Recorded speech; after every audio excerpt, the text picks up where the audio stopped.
ಯಡಿಯೂರಪ್ಪನವ್ರಿಗೊಂದು ನ್ಯಾಯ, ತಮಗೊಂದು ನ್ಯಾಯನ? ತಾವು ದಯವಿಟ್ಟು ರಾಜೀನಾಮೆಯನ್ನು ಕೊಡಿ, ತನಿಖೆಗೆ ಸಹಕರಿಸಿ.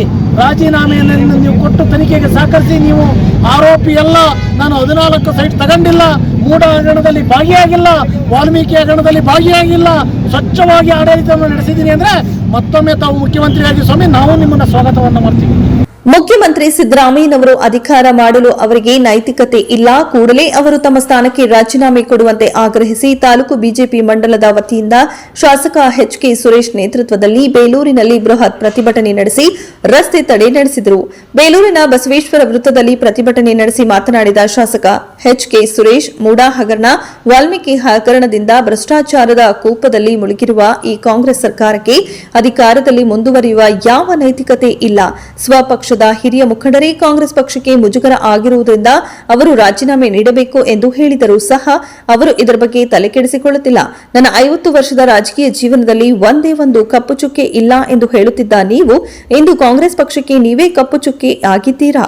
ನ್ಯಾಯಾಲಯದ ತೀರ್ಪಿಗೆ ತಲೆಬಾಗಬೇಕು ಎಂದು ಬಡಾಯಿ ಕೊಚ್ಚಿಕೊಳ್ಳುತ್ತಿರುವ ನೀವು ಇಂದು ಏನ್ ಮಾಡ್ತಿದ್ದೀರಾ? ಯಡಿಯೂರಪ್ಪನವರಿಗೆ ಒಂದು ಕಾನೂನು, ನಿಮಗೊಂದು ಕಾನೂನಾ ಎಂದು ಆಗ್ರಹಿಸಿದರು. ಈಗಾಗಲೇ ಸುಮಾರು 2 ತಿಂಗಳಿನಿಂದ ರಾಜ್ಯದಲ್ಲಿ ಆಗ್ತಕ್ಕಂಥ ಸುದ್ದಿನ ತಾವು ಸಂಕ್ಷಿಪ್ತವಾಗಿ ತಾವೆಲ್ಲ ನೋಡಿದ್ದೀರಾ. ಇವತ್ತು ಭಾರತೀಯ ಜನತಾ ಪಕ್ಷ ಬೇಲೂರು ವಿಧಾನಸಭಾ ಕ್ಷೇತ್ರದಲ್ಲಿ ಪ್ರತಿಭಟನೆಯನ್ನು ಹಮ್ಮಿಕೊಂಡಿರ್ತಕ್ಕಂಥದ್ದು, ರಾಜ್ಯಾದ್ಯಂತ ಪ್ರತಿಭಟನೆಯನ್ನು ಆಗ್ತಕ್ಕಂಥದ್ದು ನೋಡಿದ್ದೀರಾ. ಸಿದ್ದರಾಮಯ್ಯನವರು, ಸನ್ಮಾನ್ಯ ಸಿದ್ದರಾಮಯ್ಯನವರು ಮುಖ್ಯಮಂತ್ರಿಸಬೇಕು ಅಂತಕ್ಕಂಥದ್ದನ್ನ ಸ್ವಪಕ್ಷದಲ್ಲಿ ಒಬ್ಬ ಸ್ಪೀಕರ್ ಆದಂತಹ ಸನ್ಮಾನ್ಯ ಕೋಳಿವಾಡ್ ಅವರು ಸಹ ಇದರ ಬಗ್ಗೆ ವಿಚಾರವನ್ನು ಪ್ರಸ್ತಾವನೆ ಮಾಡಿದ್ದಾರೆ. ಬಂಧುಗಳು, ತಮಗೆಲ್ಲ ಗೊತ್ತಿರಲಿ, ಸನ್ಮಾನ್ಯ ಸಿದ್ದರಾಮಯ್ಯನವರು ಏನು ಸುಮಾರು 50 ವರ್ಷಗಳಿಂದ ರಾಜಕಾರಣವನ್ನು ಮಾಡ್ಕೊಬಂದು ನನ್ನ ಕಪ್ಪು ಚುಕ್ಕೆ ಒಂದೂ ಸಹ ಇಲ್ಲ ಅಂತಕ್ಕಂಥದ್ದು ಏನು ಹೇಳಿದ್ರು, ಇವತ್ತು ಪರಿಪೂರ್ಣವಾಗಿ ಸಂಪೂರ್ಣ ಇರ್ತಕ್ಕಂಥ ದೇಹದಲ್ಲಿ ಕಪ್ಪು ಚುಕ್ಕೆ ಅಂತಕ್ಕಂಥದ್ದನ್ನು ಎಲ್ಲರೂ ವಿಮರ್ಶೆ ಮಾಡಿದ್ದಾರೆ. ಕೋರ್ಟು ಆದೇಶವನ್ನು ಕೊಟ್ಟಿದೆ. ದಯವಿಟ್ಟು ಸಿದ್ದರಾಮಯ್ಯನವರಲ್ಲಿ ನಾನು ಮನವಿ ಅಂತಲಾರ ತಿಳ್ಕೊಳ್ಳಿ, ಇಲ್ಲ ಆದೇಶ ಅಂತಲಾರ ತಿಳ್ಕೊಳ್ಳಿ. ಭಾರತೀಯ ಜನತಾ ಪಕ್ಷ ಬೇಲೂರು ವಿಧಾನಸಭಾ ಕ್ಷೇತ್ರ ಖಂಡಿಸ್ತಾ ಇದೆ, ಇಡೀ ರಾಜ್ಯಾದ್ಯಂತ ಖಂಡಿಸ್ತಾ ಇದೆ. ತಮ್ಮ ಮೌಲ್ಯವನ್ನು ಏನಾರ ಇದ್ರೆ ಸನ್ಮಾನ್ಯ ರಾಮಕೃಷ್ಣ ಹೆಗಡೆ ಅವರ ಹೆಸರನ್ನು ಎತ್ತುವುದಾದರೆ ರಾಮಕೃಷ್ಣ ಹೆಗಡೆ ಅವರು ಒಂದೇ ಒಂದು ಸಣ್ಣ ಫೋನ್ ಕದ್ದಾಲಿಕೆಯಲ್ಲಿ ರಾಜೀನಾಮೆಯನ್ನು ಕೊಟ್ಟು ಚುನಾವಣೆ ಎದುರಿಸ್ತಕ್ಕಂಥ ಕೆಲಸವನ್ನು ಮಾಡಿದರು. ಸನ್ಮಾನ್ಯ ಸಿದ್ದರಾಮಯ್ಯನವರೇ, ಇವತ್ತು ಏನು ಈ ರಾಜ್ಯದಲ್ಲಿ ಸನ್ಮಾನ್ಯ ರಾಮಕೃಷ್ಣ ಹೆಗಡೆ ಅವರು, ದೇವೇಗೌಡರು, ಯಡಿಯೂರಪ್ಪನವರು ತಮ್ಮನ್ನ ತುಂಬ ಜನ ಅಭಿನಂದಿಸ್ತಕ್ಕಂಥ ಇದಿದೆ. ಆದರೆ ಇವತ್ತು ನೀವು ಏನು ರಾಜೀನಾಮೆ ಕೊಡದಲೇ ಈ ರೀತಿ ಬಂಡ ರೀತಿಯಲ್ಲಿ ವರ್ತನೆ ಮಾಡ್ತಾ ಇದ್ದೀರ. ಇಡೀ ರಾಜ್ಯದ 7 ಕೋಟಿ ಜನ ಗಮನಿಸ್ತಾ ಇದೆ. ನಿಮ್ಮ ವ್ಯಕ್ತಿತ್ವಕ್ಕೆ, ನಿಮ್ಮ ಈ ಒಂದು 50 ವರ್ಷದ ರಾಜಕಾರಣ ಜೀವನಕ್ಕೆ ತಾವೇನಾದರೂ ಗೌರವವನ್ನು ಕೊಡಬೇಕು. ಕರ್ನಾಟಕ ರಾಜ್ಯದ ಜನತೆಗೆ ಗೌರವವನ್ನು ಕೊಡಬೇಕು, ಸಂವಿಧಾನಕ್ಕೆ ಗೌರವವನ್ನು ಕೊಡಬೇಕು. ಯಾಕೆಂದರೆ ತಾವೊಬ್ಬರು ವಕೀಲರಾಗಿರ್ತಕ್ಕಂಥವ್ರು, ಎಲ್ಲದನ್ನಲ್ಲೂ ಸಹ ತಾವು ಪ್ರಾಮಾಣಿಕತೆಯಿಂದ ಮಾತಾಡ್ತಕ್ಕಂಥದ್ದನ್ನು ನಾವು ನೋಡಿದ್ದೀವಿ. ಆದರೆ ಇವತ್ತು ನೀವು ಆರೋಪಿ ಸ್ಥಾನದಲ್ಲಿದ್ದೀರಾ. ದಯವಿಟ್ಟು ರಾಜೀನಾಮೆಯನ್ನು ಕೊಟ್ಟು ಕರ್ನಾಟಕ ರಾಜ್ಯದ ಗೌರವವನ್ನು ಉಳಿಸ್ತಕ್ಕಂಥ ಕೆಲಸವನ್ನು ತಾವು ಮಾಡಬೇಕು ಸನ್ಮಾನ್ಯ ಸಿದ್ದರಾಮಯ್ಯನವರೇ. ಯಾಕೆಂದರೆ ಇದು ಒಂದು ಕಪ್ಪು ಚುಕ್ಕೆ. ನೀವು ಕಳೆದ 2010ರಲ್ಲಿ ಸನ್ಮಾನ್ಯ ಯಡಿಯೂರಪ್ಪನವ್ರದ್ದು ಆರೋಪ ಬಂದ ತಕ್ಷಣ FIR ಹತ್ತುಗಳ ಎಲ್ಲ ವಿಡಿಯೋಗಳಲ್ಲೂ ಸಹ ಇವತ್ತು ಆಗ್ತಾ ಇದೆ. ಯಡಿಯೂರಪ್ಪನವ್ರಿಗೊಂದು ನ್ಯಾಯ, ತಮಗೊಂದು ನ್ಯಾಯನ? ತಾವು ದಯವಿಟ್ಟು ರಾಜೀನಾಮೆಯನ್ನು ಕೊಡಿ, ತನಿಖೆಗೆ ಸಹಕರಿಸಿ. ರಾಜೀನಾಮೆಯನ್ನು ನೀವು ಕೊಟ್ಟು ತನಿಖೆಗೆ ಸಹಕರಿಸಿ. ನೀವು ಆರೋಪಿ ಎಲ್ಲ, ನಾನು 14 ಸೈಟ್ ತಗೊಂಡಿಲ್ಲ, ಮೂಢ ಹಗರಣದಲ್ಲಿ ಭಾಗಿಯಾಗಿಲ್ಲ, ವಾಲ್ಮೀಕಿ ಹಗರಣದಲ್ಲಿ ಭಾಗಿಯಾಗಿಲ್ಲ, ಸ್ವಚ್ಛವಾಗಿ ಆಡಳಿತವನ್ನು ನಡೆಸಿದ್ದೀನಿ ಅಂದರೆ ಮತ್ತೊಮ್ಮೆ ತಾವು ಮುಖ್ಯಮಂತ್ರಿಯಾಗಿ ಸ್ವಾಮಿ ನಾವು ನಿಮ್ಮನ್ನು ಸ್ವಾಗತವನ್ನು ಮಾಡ್ತೀವಿ. ಆದರೆ ಇವತ್ತು ತಾವು ಅಪರಾಧಿ ಸ್ಥಾನದಲ್ಲಿದ್ದೀರಾ. ಇವತ್ತು ಕರ್ನಾಟಕ ರಾಜ್ಯದ ಗೌರವವನ್ನು ಉಳಿಸ್ತಕ್ಕಂಥ ಕೆಲಸನ ನೀವು ಮಾಡಬೇಕು. ನೀವು ಕೂಡಲೇ ಮುಖ್ಯಮಂತ್ರಿ ಸ್ಥಾನಕ್ಕೆ ರಾಜೀನಾಮೆಯನ್ನು ಕೊಡಬೇಕು ಅಂತಕ್ಕಂಥದ್ದನ್ನು ಭಾರತೀಯ ಜನತಾ ಪಕ್ಷ ಬೇಲೂರು ವಿಧಾನಸಭಾ ಕ್ಷೇತ್ರದ ಎಲ್ಲ ಭಾರತೀಯ ಜನತಾ ಪಕ್ಷದ ಮುಖಂಡರುಗಳು, ನಮ್ಮ ಅಧ್ಯಕ್ಷಗಳು, ವಿಶೇಷವಾಗಿ ಎಲ್ಲ ಪದಾಧಿಕಾರಿಗಳು ಸಹ ಆಗ್ರಹವನ್ನು ಮಾಡ್ತಾ ಇದ್ದೀವಿ. ಈ ಆಗ್ರಹಕ್ಕೆ ತಾವು ರಾಜೀನಾಮೆಯನ್ನು ಕೊಡಲೇಬೇಕು ಅಂತಕ್ಕಂಥದ್ದು ನಾವು ಒಕ್ಕಲೇರಿನಿಂದ ತಮ್ಮಲ್ಲಿ ಒತ್ತಾಯವನ್ನು ಮಾಡ್ತಾ ಇದ್ದೀವಿ. ಭಾರತೀಯ ಜನತಾ ಪಾರ್ಟಿ ಒಂದು ಪ್ರತಿಭಟನೆಯನ್ನು ಹಮ್ಮಿಕೊಂಡಿದೆ. ಯಾವ ಮೌಲ್ಯರಹಿತ ರಾಜಕಾರಣ ಅಂತ ಹೇಳ್ತಾ ಇದ್ದೋ ಸಿದ್ದರಾಮಯ್ಯನವರು, ನಾನು ರಾಮಕೃಷ್ಣ ಹೆಗಡೆಯ ಶಿಷ್ಯ ಅಂತ ಇವರು ಹೇಳ್ತಾ ಇದ್ರು. ಇದೇ ರಾಮಕೃಷ್ಣ ಹೆಗಡೆ ಅವರು ಕೇವಲ ಟೆಲಿಫೋನ್ ಕದ್ದಾಲಿಕೆಯ ಒಂದು ಆಪಾದನೆ ಅವರ ಮೇಲೆ ಬಂದಂಥ ಸಂದರ್ಭದಲ್ಲಿ ನೈತಿಕ ಹೊಣೆಯನ್ನು ಹೊತ್ತು ಅವತ್ತಿನ ಕಾಲದ ರಾಮಕೃಷ್ಣ ಹೆಗಡೆ ಅವರು ರಾಜೀನಾಮೆ ನೀಡಿದರು.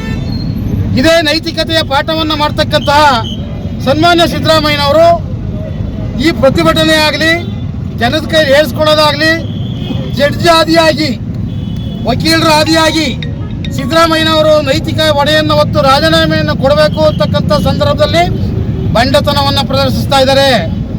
ಇದೇ ಯಡಿಯೂರಪ್ಪನವ್ರ ಮೇಲೆ ಆಪಾದನೆ ಬಂದಂಥ ಸಂದರ್ಭದಲ್ಲಿ ಇದೇ ಸಿದ್ದರಾಮಯ್ಯನವರು ಹೇಳಿದರು, ರಾಜ್ಯಪಾಲರಿಗೆ ಮನವಿಯನ್ನು ಕೊಟ್ಟರು. ಯಾವ ರೀತಿ ಯಡಿಯೂರಪ್ಪನವರು ಮುಖ್ಯಮಂತ್ರಿ ಆದರೆ ತನಿಖೆಯಲ್ಲಿ ಸಹಕಾರಿಯಾಗ್ತದೆ ಅಂತಕ್ಕಂಥ ಮಾತನ್ನು ಸನ್ಮಾನ್ಯ ಯಡಿಯೂರಪ್ಪನವರು ರಾಜೀನಾಮೆ ಕೊಡೋವರೆಗೂ ಹೋರಾಟವನ್ನು ಮಾಡಿದಂಥ ಸಿದ್ದರಾಮಯ್ಯನವರು ಇವತ್ತು ಅವ್ರಿಗೆ ಏನಾದ್ರು ಮಾನ ಮರ್ಯಾದೆ ಇದ್ದರೆ, ನೈತಿಕತೆಯ ಪಾಠವನ್ನು ಹೇಳ್ತಕ್ಕಂಥ ಸಿದ್ದರಾಮಯ್ಯನವರು ಕೂಡಲೇ ರಾಜೀನಾಮೆಯನ್ನು ಕೊಡಬೇಕು ಅಂತಕ್ಕಂಥ ಒತ್ತಾಯವನ್ನು ಭಾರತೀಯ ಜನತಾ ಪಾರ್ಟಿ ನಮ್ಮ ಶಾಸಕರ ನೇತೃತ್ವದಲ್ಲಿ ಇವತ್ತು ಪ್ರತಿಭಟನೆ ಹಮ್ಮಿಕೊಂಡಿದ್ದೀವಿ. ಬಹುಶಃ ಸಿದ್ದರಾಮಯ್ಯನವರ ರಾಜೀನಾಮೆ ಮತ್ತು ಕಾಂಗ್ರೆಸ್ ಸರ್ಕಾರದ ಪತನ ಕೇವಲ ಇನ್ನು 1-1.5 ತಿಂಗಳೊಳಗಡೆ ಈ ಸರ್ಕಾರ ಉಳಿಯೋದಿಲ್ಲ ಅಂತಕ್ಕಂಥ ಮಾತನ್ನು ಈ ಸಂದರ್ಭದಲ್ಲಿ ಹೇಳಿಕ್ಕೆ ಬಯಸ್ತೇನೆ. ಸಿದ್ದರಾಮಯ್ಯನವರು ಏನು ಅಧಿಕಾರಕ್ಕೆ ಬರೋಕ್ಕಿಂತ ಮುಂಚೆ ನಾನು ಸಿಂಪಲ್ಲು ಸಮಾಜವಾದಿ ಮುಖ್ಯಮಂತ್ರಿ ಅಂತೇಳಿ ಆ ಹೆಸರಿನಲ್ಲಿ ಅಧಿಕಾರಕ್ಕೆ ಬಂದು ಇವತ್ತು ತಮ್ಮ ಮಜವಾದಿತನವನ್ನು ಪ್ರದರ್ಶಿಸಿದ್ದಾರೆ. ತಮ್ಮ ಪತ್ನಿ ಹೆಸರಲ್ಲಿ ಅಕ್ರಮವಾಗಿ 14 ಸೈಟ್ಗಳನ್ನು ಮೂಡಾದಲ್ಲಿ ತಮ್ಮ ಹೆಸರಿಗೆ ನೋಂದಾಯಿಸಿಕೊಳ್ಳುವ ಮುಖಾಂತರ ಈ ಭ್ರಷ್ಟಾಚಾರ ಎಸಗಿದ್ದಾರೆ. ಘನ ನ್ಯಾಯಾಲಯವು ಅವರ ಈ ಒಂದು ಕೇಸ್ನ ವಜಾ ಮಾಡಬೇಕು ಅಂತ ಅರ್ಜಿ ಆಗ್ತಕ್ಕಂಥ ತಿರಸ್ಕರಿಸಿ ಕೇಸ್ನ ತನಿಖೆ ನಡೀಲಿ ಅನ್ನೋ ಮಟ್ಟಕ್ಕೆ ನ್ಯಾಯಾಲಯ ಹೇಳಿದ್ರು. ತಾವು ಬಂಡತನ ತೋರಿಸಿ ನಾನು ಕೇಸ್ ನಡೆದು ಬರಲ್ಲ, ಮುಖ್ಯಮಂತ್ರಿ ಸ್ಥಾನವನ್ನು ಬಿಟ್ಕೊಡಲ್ಲ ಅನ್ನೋ ಬಂಡತನ ಪ್ರದರ್ಶಿಸ್ತಾ ಇದ್ದಾರೆ. ತಾವು ಅಷ್ಟು ಒಂದು ಒಳ್ಳೆಯವರಾಗಿದ್ರೆ ರಾಜೀನಾಮೆ ಕೊಟ್ಟು ತನಿಖೆ ಎದುರಿಸಿ ತಾವು ಏನು ತಪ್ಪು ಮಾಡಿಲ್ಲ ಅಂದು ಮತ್ತೆ ಬೇಕಾದ್ರೆ ಅಧಿಕಾರ ಸ್ವೀಕರಿಸಿ. ಆದರೆ ಈಗ ತಮ್ಮ ಮೇಲೆ ಅಕ್ರಮವಾಗಿ ಕೇಸ್ ಇರೋದ್ರಿಂದ ತಾವು ಬಂಡತನ ಪ್ರದರ್ಶಿಸ್ತಾನೆ ನಾವು ರಾಜೀನಾಮೆ ಕೊಡಬೇಕು ಅಂದು ಶಾಸಕರ ನೇತೃತ್ವದಲ್ಲಿ ಇವತ್ತು ಬೇಲೂರಲ್ಲಿ ಪ್ರತಿಭಟನೆ ಹಮ್ಮಿಕೊಂಡಿದ್ದೀವಿ. ಈ ವಿಚಾರವಾಗಿ ಶಾಸಕರು ಹಾಗೂ ಎಲ್ಲ ಮುಖಂಡರು ಸಮೇತ ನಾವು ಬೆಂಗಳೂರಿಂದ ಮೈಸೂರು ತನಕ ಪಾದಯಾತ್ರೆ ಸಮೇತ ಭಾಗವಹಿಸಿ ಒತ್ತಾಯಿಸಿದ್ವಿ.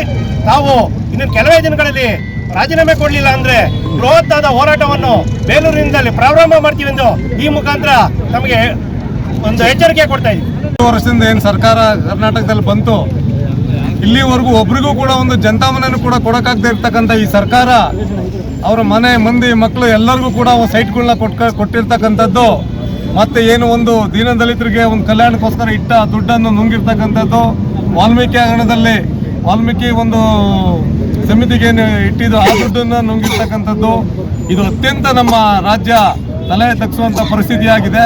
ಇನ್ನೇನಾದರೂ ಮರ್ಯಾದೆ ಉಳಿಬೇಕು ಅಂತಂದರೆ ಸಿದ್ದರಾಮಯ್ಯನವರು ಅವರು ರಾಜೀನಾಮೆಯನ್ನು ಕೊಟ್ಟು ಸರ್ಕಾರನ ವಿಚಾರಿಸಿ ಜನಗಳ ಮುಂದೆ ಬರಬೇಕು. ಬರಲಿಲ್ಲ ಅಂತಂದರೆ ಅದೇ ಜನ ಏನು ಅವ್ರನ್ನ ಎಳ್ಕೊಬಂದು ಬೀದಿಗಿಡ ಕೆಲಸನ ಮಾಡಬೇಕಾಗತ್ತೆ ಅಂತ ಹೇಳಿ ನಾವು ಈ ಮುಖಾಂತರ ನಮ್ಮ ಪತ್ರಕರ್ತರ ಮುಖಾಂತರ ಅವರಿಗೆ ನಾವು ವಿಚಾರನ ತಿಳಿಸ್ತಾ ಇದ್ದೀವಿ. ನಾವು ದಯಮಾಡಿ ಈ ವಿಚಾರನ ಇದರಲ್ಲಿ ಅತ್ಯಂತ ಪ್ರಮುಖವಾದ ಪಾತ್ರ ನಿಮ್ಮಲ್ಲಿದೆ. ಪತ್ರಕರ್ತರಲ್ಲಿ ಇಲ್ಲಿವರೆಗೂ ಕೂಡ ಅದನ್ನು ಎಚ್ಚರಿಸಿದ್ದೀರಾ. ಇನ್ನೂ ಕೂಡ ಸಿದ್ದರಾಮಯ್ಯನವರು ಇಳಿಯವರೆಗೂ ಕೂಡ ತಮ್ಮ ಪತ್ರಿಕೆ ಇಲ್ಲಿ ಅವರ ವಿಚಾರ